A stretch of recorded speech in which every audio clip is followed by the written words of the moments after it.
2 jours après la terrible explosion qui a fait 3 morts, dont 2 enfants, dans un immeuble de Trévoux dans l'Ain, on n'en sait plus sur les causes du drame. La déflagration est bel et bien due au gaz, mais elle n'est pas accidentelle. Bonsoir Jean-Luc Boujon. Bonsoir.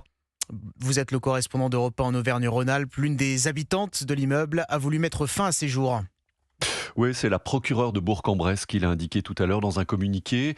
L'explosion de l'immeuble est due au suicide de l'habitante du rez-de-chaussée qui a ouvert le gaz pour mettre fin à ses jours. Cette habitante, c'est effectivement cette personne qui manquait à l'appel hier lorsque les secours et les pompiers continuaient de fouiller les décombres de l'immeuble effondré.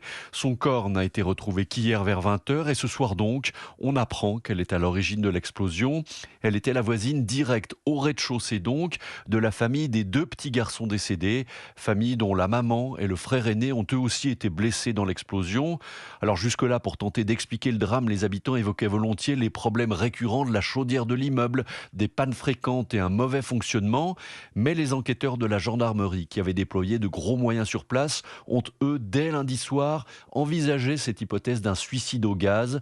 Une hypothèse confirmée donc par l'enquête et dont les conclusions ont été dévoilées en début d'après-midi aux victimes et à leurs proches. Une cellule d'écoute psychologique et de soutien aux victimes a été mise en place justement aujourd'hui à Trévoux. Jean-Luc Boujon, correspondant d'Europe 1 en Auvergne-Rhône-Alpes.